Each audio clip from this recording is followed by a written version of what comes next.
Dear students, welcome to the 25th session of the operating system. In this system, we are going to study about the combined approach to the deadlock handling.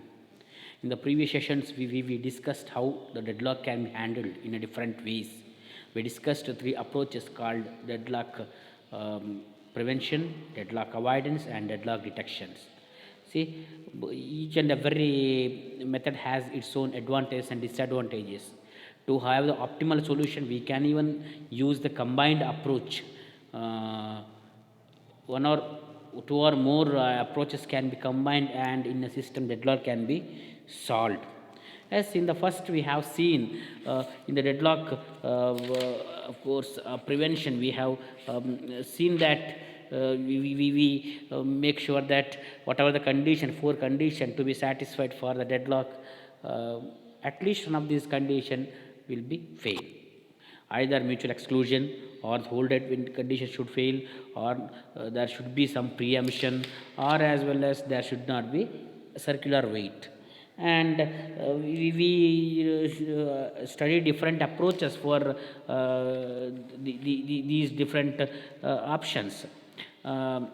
Especially for the hold and wait, we can have the requesting all the resources at once, and preemption, we are allowing the preemption whenever it requires. Process request some resources, we are allowing preemption. And then the circular wait, we can have a resource ordering, and in that ordering only the resources has to be allocated. This is what we have discussed in the deadlock prevention.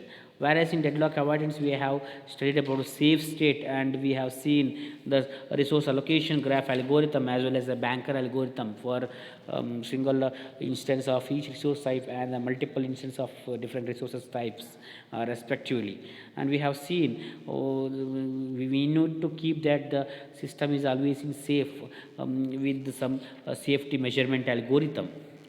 And finally, we have seen that yes, the deadlock detection, we are allowing deadlock to happen, and then we will having algorithm to detect whether deadlock is there, or and then we have approach or mechanism to recover from the deadlock.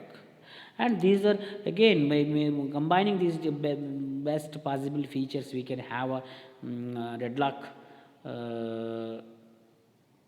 handling mechanism.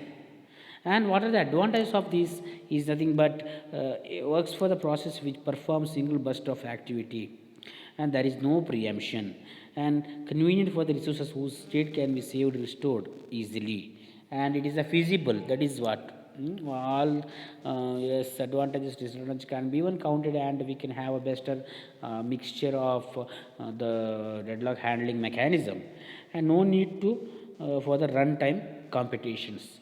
Runtime computations are not there. See, these are the different advantages of having the deadlock approach, combined approach for the deadlock handling.